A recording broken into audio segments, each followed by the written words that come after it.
So one of the more common questions I get either in the comment section or in phone calls when I'm doing one-on-one coaching is, well, what happens if after the breakup I already chased? I mean, I didn't see the breakup coming. I didn't find your videos till later, and I've already spent like the last 2 weeks or sometimes the last 2 months chasing after my ex. Well, the truth is that's a pretty normal reaction. Unless you really saw the breakup coming, it's going to give you an emotional punch that instinctively makes you chase after the person that you just lost. One of the things people don't realize is the way we're built to a primal level is when somebody's given us a consistent sense of value or importance and then they take it away, it creates an internal panic. It's a shot to our ego. It's a shot to our sense of self-worth. Instinctively, we're wired to try to find out what about us isn't as impressive as we thought. What about me made you lose attraction, made you lose affection? Is something instinctively, is something wrong with me? So that blow to the ego, that rocking of your world creates a very natural impulse to chase. So stop beating yourself up for that. It's a natural thing. Now that principle I'm describing will work for you later on, but just hold on to that principle. Remember that I said that. But in the moment, just kind of realize that just because you started chasing, don't feel like you're pot invested. And what I mean by pot invested, I hope you know what I'm talking about. I mean that as a poker reference, not a smoking reference. Pot invested means you feel like, well, I've already chased. Maybe it's too late for me to do no contact. Maybe it's not going to be believable now, or maybe I chased so much that I've just damaged it beyond repair. That's very unlikely.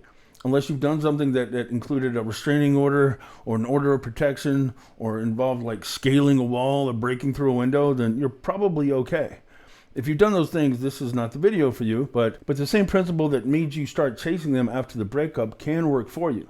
Because if instinctively you started pursuing them, pleading with them, trying to talk them out of it, their sense of ego goes up, your sense of importance goes a little bit down, but now they're getting used to that sense of importance. The ego is a sensitive thing, and it can be an addictive thing. So if they broke up with you and they've gotten used to the idea that you're trying to talk them out of it, and you're still right there, an available option to them, but then you turn it off, now they have a sense of loss. They will notice when you stop chasing. It will actually give you a little spike in terms of attraction. Now, it might not be enough to tip the scale immediately, especially if when they broke up with you, they not only got that sense of relief, but maybe they got a new boyfriend or girlfriend. Maybe they started seeing somebody else. A lot of times it kind of coincides with other shifts in their life. Maybe they started a new job. Maybe they moved to a new location. Maybe they started school. A lot of times it kind of goes together. These changes in life can kind of come in groups. If they have a temporary elevated sense of excitement, enthusiasm, or importance after the breakup, it can take a little bit of time for life to come in and level things back out again. So just take a deep breath and know that the moment you stop chasing, you did get their attention a little bit. Unless they're a psychopath or a sociopath, we're wired to like feeling wanted. So if you have chased and their ego has noticed and it has given them a boost, when you do stop, they will notice that lack of pursuit. It may not be enough initially to get them to come back and wonder why you stopped, but it's already working for you. Sometimes you have to give life a chance to kind of drain that newfound enthusiasm of how great life is going to be without you. We tend to think of the end of relationships as the stage, the mark of a new stage. I broke up with them. I can't wait to see what the future holds. I broke up with them. I already know who I'm going to be dating. I broke up with them and fill in the blank. They kind of look at it like this next stage of life is going to be the best chapter of their life yet. Give life time to kind of drain some of that enthusiasm. Life comes in peaks and valleys. We tend to think that it's just like this. And we especially think that after a breakup, my life is just going to get better and better from now on. That tends not to happen. So take a deep breath. Give yourself time to be missed. Give them time to let life come in and disappoint them. Give them a chance to feel the sense of loss. Right now, after the breakup, the two of you aren't going through the same breakup. Right now, they know. I kind of like to use the house and the porch metaphor. If you're in a relationship, that relationship is like a house. When they break up with you, it's like they're asking you to move out of that house. But if they know you didn't want the breakup, emotionally, you're camped out on the porch. Well, if you're on the porch, you're too close for them to actually miss you. They know if they undid that decision, they can get you back, especially if you've already chased. So they're walking around feeling like they're handling the breakup really well. But what they might not realize is they're not actually experiencing the breakup yet. They know you're still a possibility. You're still not just an option. You're an eager, enthusiastic option. So they don't have any emotional sense of loss. As soon as you stop chasing, they start to feel it. So don't feel like that you're locked into that strategy. That's one of the number one things that people kind of get in their heads that isn't true. If I didn't start no contact immediately, it's too late. Now I'm committed to just chasing and pleading and pursuing them endlessly. The more you chase, the more you pursue, the more you're draining that attraction. Remember this, projecting strength is 1,000 times more effective in reigniting attraction than endlessly displaying loyalty. We have it in our minds. Pain and logic will tell you after a breakup, well, we were good together once. If I can just identify the flaws in the relationship, prove to them that I can see what I got wrong, and then come up with an action plan to fix all those little things that were wrong in the relationship, I can prove to them I can see the problem, and I prove to them I have an answer to the problem. And we present this whole package of insight and determination as this undeniable gift to them. We put it at their feet. See, I see what's wrong now, and I have a plan to fix it. Now we're the perfect couple. Now you should come back. And I have a really good reason to prove we belong together. My pain. My pain is undeniable evidence that you're the love of my life. Well, that's great evidence for you that they should be back in your life. Your pain is very poor evidence to them that you're the one that they should pick. So stop thinking that your ability to recognize the flaws, your ability to come up with a plan to fix the flaws, and your agony are going to be a convincing argument to them that you should be the love of their life. They're feeling a sense of strength right now. You reignite attraction more by projecting strength than you do by just endlessly trying to convince them of your loyalty. But if you have already chased and you've pleaded, and maybe you've even got them agreeing to meet up with you, maybe they said after the breakup, I'm not saying it's done forever, I'm just saying that we have to be done for right now. That's a confusing and dangerous thing to hear, because they're giving you just enough hope to cling to. It's like they're not dousing the fire completely. They're leaving a couple of embers and saying, hey, maybe in the future, this ember will be a roaring flame again, just not right now. Well, you take those little embers of hope and you're just trying to nurse them into this roaring fire again. The more you try to nurse those embers, the more it's just going to douse it. It's like you're throwing water on it. Don't try to nurture these little faint glimpses of hope into a roaring fire again. It works against you. It keeps you in an unattractive position of pursuit because you're too afraid of letting go of the little hope you have left. That keeps their ego growing. That keeps your self-worth draining. So turn your back on those embers of hope. If somebody said, well, maybe in the future, I don't know about right now, I just need time apart, what they're really telling you is they don't want to be with you. And maybe they're going to regret it in the future, but right now, probably not. And you can know it's probably not because they're actually breaking up with you. They're willing to take the risk. Don't hold on to faint embers of hope as if they're the last chains of connection that you have to the love of your life. You have to be willing to let it go. Letting it go shows strength. Letting it go shows that you have a sense of self-worth.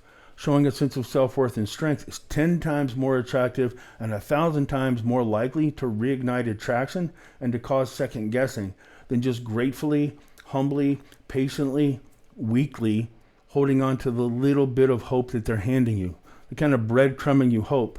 Well, somebody worthy enough to be wanted, somebody strong enough to ignite feelings of admiration and attraction isn't grateful for little scraps of hope. They have a strong sense of who they are. A strong sense of identity is way more attractive than somebody who's just willing to hold on to whatever little morsels that you're willing to drop from the table. But if you've already shown that relentless pursuit of them and they're expecting a message from you, like you've messaged them every other day and maybe they've said, it's okay if you reach out to me. I'm not going to change my mind, but I understand if you want to talk, or I understand if you just need to ask me some questions. The best thing you can do is take a deep breath, and we kind of call this the clean slate with a punch. And what it's doing is it's acknowledging that you didn't want the breakup. You don't have to pretend that you don't care. The top two reactions people have after a breakup are mad and sad. It's either screw you, I don't want to be with you either, or it's please come back. I'm so heartbroken. I know we can do better. I know I can make the changes that you need. Please give me one more chance. The problem is mad and sad are both attraction drainers. But you don't want to deny that you're hurting because they probably know after the breakup, especially if you've already chased them, they know you didn't want the breakup. So own it. In the message that you want to send them, own the fact that you hurt. Own the fact that you didn't want the breakup. The whole message goes something like this. Hey, listen, I know I didn't take the breakup well. It's not something I wanted. It's not something I would have chosen. So you admit it up front. But then right behind that, you reclaim your sense of worth. You reclaim your sense of self-respect by saying something like, but now that I've had a chance to process everything and get my bearings, I've realized I don't actually want to be with somebody who isn't excited about being with me. And truthfully, even if that isn't emotionally true right now, like the reality is maybe you would do anything to have another chance with them. But beneath that pain, there probably is enough self-respect that you have for yourself that you don't really want to wake up every morning with somebody next to you who's like, oh, I don't know if this is what I want. You don't really want to wake up with this feeling like you have to keep auditioning for the right to be impressive enough for them to keep you in their life. Don't you want to wake up with somebody that feels lucky to be with you, just like you feel lucky to be with them? That is possible. In a healthy adult nurturing relationship, two people both feel lucky to be with each other. If that other person doesn't feel lucky to be with you, is that really a relationship you want to be locked into for life? Probably not. So underneath your pain, there is that foundation of self-respect. Tap into that by saying something like what I just said. As much as I didn't want this breakup, I've realized I don't actually want to be with somebody I have to talk into being with me. So maybe you're right. You don't have to say you were definitely right, go to hell, I never want to talk to you again. Just say maybe. That maybe word is a powerful word.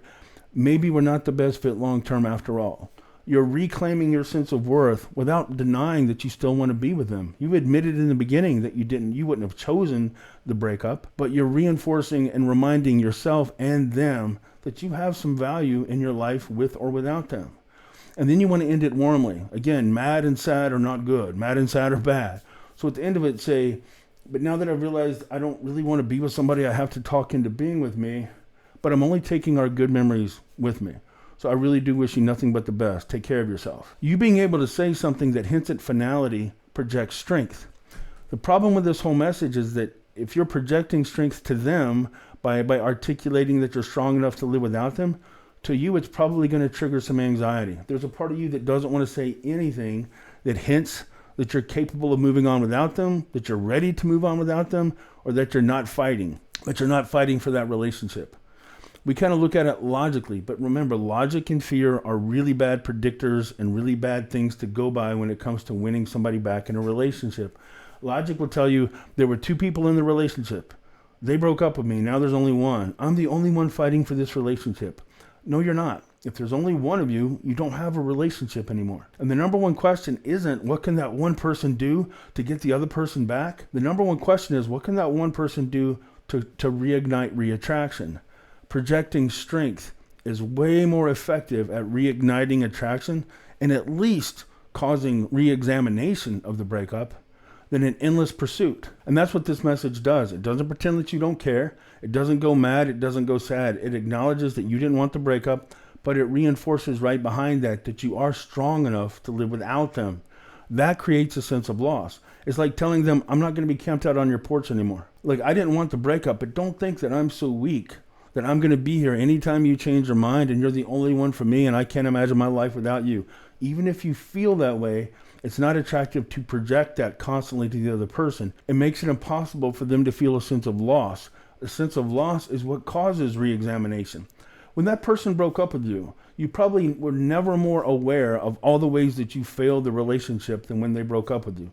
That sense of loss in you triggered a hyper-analysis of everything that you got wrong. Loss causes that sense of re-examination. If you're camped out on the porch, you're preventing them from having a sense of loss. So what's going to trigger them the re-examination of the decision to not be with you? Let the same principles that are working to torment you work for you. It's just a scary thing to do. So don't send that message if you're not willing to stand behind it. You don't want to send that message and then a week later say, you know what I said about not wanting to be with somebody who's not sure they want to be with me? I didn't mean that. I want to be with you no matter what. Just tell me what I need to do. So don't send the message if you're not willing to stand behind it. Take a deep breath and really think about everything that I'm saying. Details matter. So if I can help, you can reach me at realcoachken.com to kind of give me the particulars of your situation. And if this video has been any kind of help, please give me a like, subscribe, and a share, and I'll be back again soon. And please leave me a couple of questions. I'm going to start answering a couple of the questions in my videos in the next video. So if you want me to hit on something, just hit me with a couple of questions in the comment section, and I'll try to answer in the next video. So thanks a lot, and I'll talk to you again soon.